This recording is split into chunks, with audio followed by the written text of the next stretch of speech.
self-reliant is defined as not needing help or support from other people. Hello again, everybody, and welcome back to the Common Sense Practical Prepper Podcast, episode number 8. My name is Keith, and it has been a while since I put up a podcast. Finally, the heat wave, or whatever you want to call it here in Central Virginia, has subsided. Over the last couple of weeks, including the humidity, the heat index, if you will, 103, 105, 108 at times. The air temperature was mid to high 90s, 95, 97, 98. You throw Central Virginia humidity on top of it, and it was nearly unbearable. However, this weekend, it rained really, really bad Friday afternoon. Had a nasty, nasty storm Friday afternoon. That cleared up. Humidity dropped off. And when I woke up Saturday morning at dark 100, for no good reason, the humidity was like 35%. Turned off the air conditioner because I'm tired of sending the people who own the power company, sending their kids to college. And opened up the windows, and it was very, very refreshing all the way into Sunday evening. It did rain late last night. It did get a little bit humid, so I did close the house up and turn the AC back on. But certainly a tremendous break from what we have been seeing here in the last 3 weeks. And the weather forecast is low to mid 80s, a little bit of rain here and there throughout the week. But I think the humidity is going to, stay relative, no pun intended, stay relatively low, except for a few scattered thunderstorms and things like that. Boy, folks, have things gone completely off the rails in the last couple weeks. Inflation is on its way back up. Gas prices are starting to tick up just a little bit. I said before, although the stock market is the single day result of the stock market is not indicative of the economy per se, but it is a bit of a snapshot from time to time. That seems to be doing a little bit better. And then the whatever bill I'm not even sure what they called it up in DC, the inflationary budget act of 2022 or something like that. Anyway, that'll be signed into law. And I think the reason the stock market and things have settled maybe a little bit is because everyone's like, oh, thank God it's over. They're either going to sign it or they're not. Okay, at least we know what's going to happen now. There was so much up in the air with that bill and, all the little amendments and stuff like that. Everybody was really nervous about what was going to be there in the bill. Now that it's there, everyone's like, okay, it still sucks, but at least we know it sucks and we know what parts suck in it. So let's talk about water. I know I've been, last couple podcasts, I've been telling you that I'm actually going to get to some water preparation type of information. All right, so it is recommended that you have 1 gallon of water per person per day set aside. Now, I actually double that. The formula that I use is 2 gallons of water per person per day.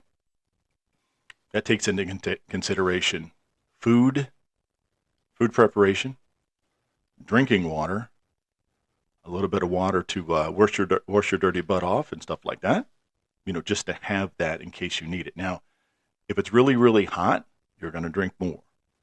If it's really, really cold and windy, you still need to drink because the wind and the cold will actually dehydrate you, just as the warm weather and the sun does in the spring and summer. So we're going to go with 2 gallons per day per person. All right, let's just use me. 2 gallons per day per person. So that's 14 gallons a week. Now, am I going to use 2 gallons every single day for that week? Probably not. Will I have a little bit left over? I hope so. And then that just builds upon the extras that I have. So if you have the room, if you have the ability to store 2 gallons per person per day, that's perfect. If you can only store 1 gallon per person per day, that's fine too.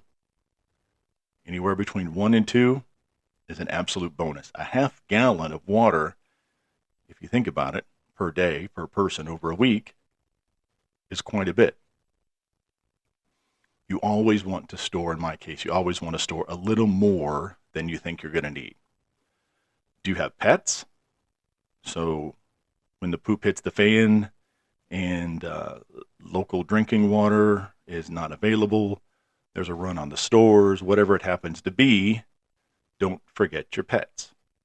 You guys know how much your pets drink. If you have a big dog, he's going to drink more than with a little yippy dog or a couple cats.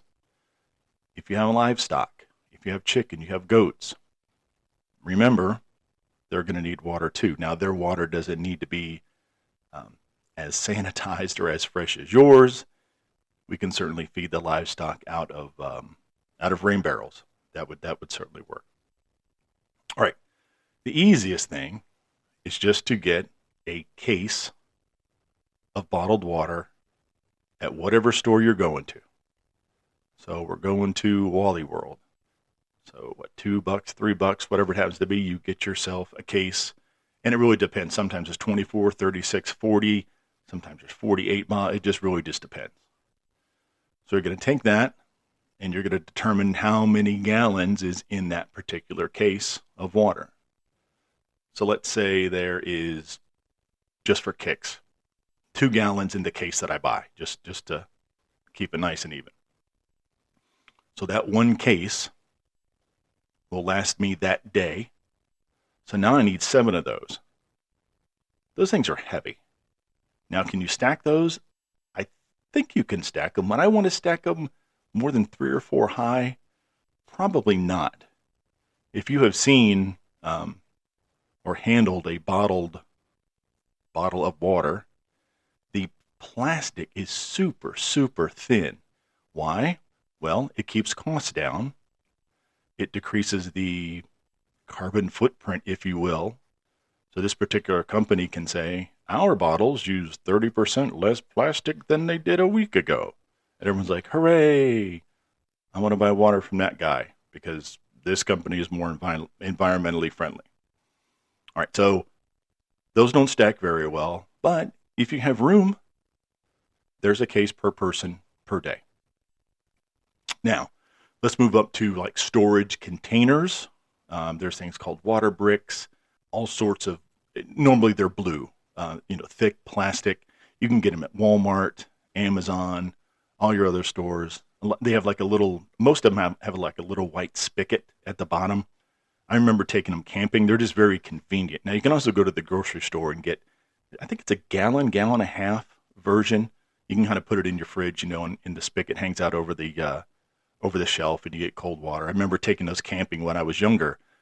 My parents used to set up on the picnic table, we just run underneath it with a cup and then, you get your water. So those are a decent option. Now, you can't stack those, but 2 of those, let's say it's a gallon and a half. There's 2 of those, there's 3. So there's for me, that's a day and a half of water. A lot of the heavier blue plastic containers are able to be stacked. So take a look at them. If you want to go shopping on Amazon or Wally World or whatever, go ahead and take a look at those. Aquatainer, I believe, AQUA Tainer, Tainer, is the name of the company that actually has those.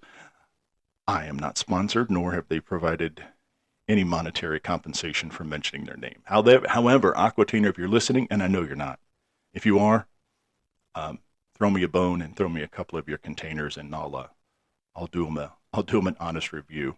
But anyway, very reputable company, and they're food grade, stuff like that. You don't need to worry about can I put water in these, because that's exactly what they're used for.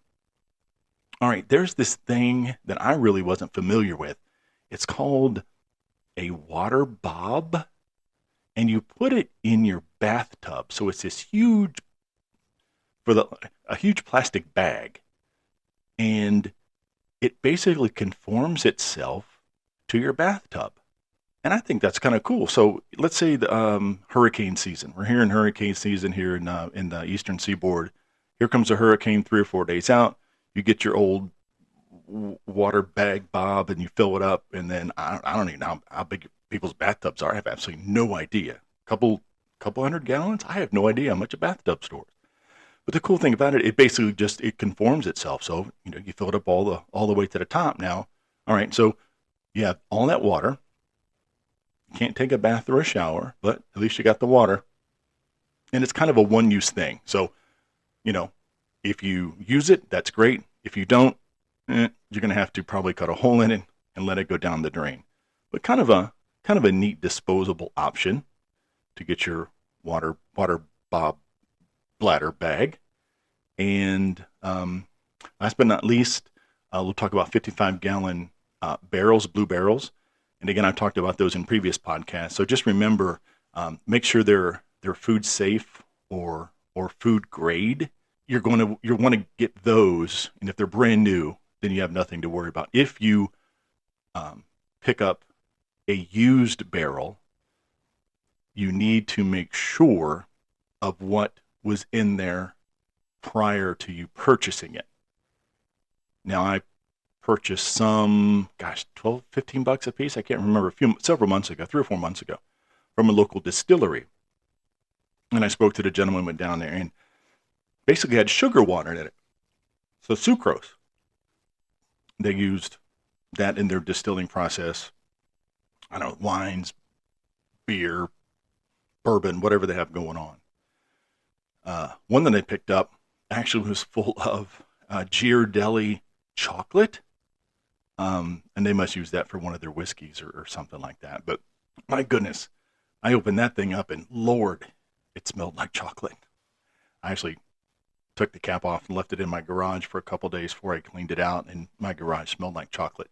So with the ones with the sucrose, I rinsed it really, really well. Yeah, I took off the bung caps and rinsed it really, really well. Put in just a couple drops of bleach, rolled it around the yard. Put the bungs back on, rolled it around the yard. Again, rolled around the yard, and got as much water out as I can. You couldn't get all the water out. Hung it upside down, shook it, and then got it fairly empty. And then you have to go ahead and fill those up. Now, when you fill up any container that you're going to hold water in, whether it's your Aquatainer, blue stackables, or the water bricks, or your 55-gallon drums or 35-gallon drums, whatever you happen to have, technically you should use a potable or potable, however you want to pronounce it, hose. Basically, it's a drinking water hose. If you're like me growing up, I grew up with lead-based paint, and I just drank from whatever garden hose was attached to the spigot at my grandmother's house. And I think I turned out fairly normal, although some people would find that debatable. Regardless, to be on the safe side, get your little drinking water hose that's probably 5 times the price of a regular garden hose, and go ahead and fill it up. Now, as far as the storage of water, the long-term storage, water doesn't technically go bad. You're going to see expiration or use by dates or drink by dates on all of your cases of water that you purchase from the store. I guess they have to put that on there for legal reasons. But water is not going to go bad. So once you're putting that, you put the water in the drum, you're going to want to preserve it, I guess, because it's going to be in there for several months, if not several years. And you can go on YouTube and read articles about people that broke open their 55-gallon drums, 4, 5, 6 years later, and the water tastes just fine. Now, as far as preserving it or sanitizing the water once it's in there, there's several different options. So go ahead and go on the internet, poke around, find the information that you need as far as what you want to use. You can certainly use bleach, and I forget, and don't quote me on this, so many drops per 55 gallons, a very, very small amount. They actually have water like preservation tablets, purification tablets. You can also drop in, and that will extend the life of the water and keep it as fresh as possible until you need to open it up. And then there is pool shock, the stuff that you throw into your above ground or below ground pool to get all the nasty germs out of it. It's crystal clear. It's sodium chlorinate, pipenate, something or other. And that actually works as well. Now, here's the deal. You put that in there, you tighten put the caps on it, put the bungs back on it, grab your little bung wrench, you tighten that thing down, and you just let her go. You don't have to touch it, just let it sit there. Try to keep it out of the direct sunlight. So if it's in your garage, have a garage door open, just try to be careful.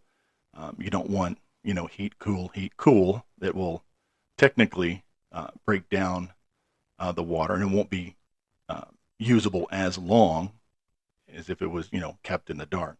Always use a blue barrel or a black barrel. Never use white or translucent. Some light will get in, and when the light gets in, that certainly promotes the growth of algae and all the bad stuff. Now, if you're going to set it on your garage floor, you want to put it up on some 2x4s, a couple cinder blocks. You want to get it off of the floor, because I have read on more than one source that eventually that plastic will leach, meaning it will pull whatever happens to be sitting underneath it. So if you have a garage floor that has had oil on it, gasoline on it, it's been painted, technically, eventually, that will leach some of those chemicals up into the water. And that can be bad, depending on how much is in there. It's certainly going to taste bad at the very least, and it can certainly be harmful. So go ahead and grab you some 2x4s, and then the question is, well, what if they're pressure treated? Well, pressure treated wood is treated with a chemical, so we wouldn't want that. Well, what about just some regular old, plain old 2x4s from, Home Depot or Lowe's? That's what I use. A couple, pavers onto the garden. I think that works just fine. Now, to get it out, you're going to need to get like a little pump. And they make these little hand pumps. They're electric, battery operated. Some are little, with a little plunger on it. And then you basically just, open the cap, take the bung off, drop it in there. You can kind of twist the little pumpy thing on there to keep it relatively sealed tight. And then you just kind of, squish it, and out comes the water. So certainly a bunch of different options. If you have any questions, you guys can certainly reach me at my email, which is practicalpreppodcast@gmail.com. Again, this has been the Common Sense Practical Prepper Podcast, Episode 8, High Quality H2O. As always, be careful, take care of one another. Until next time.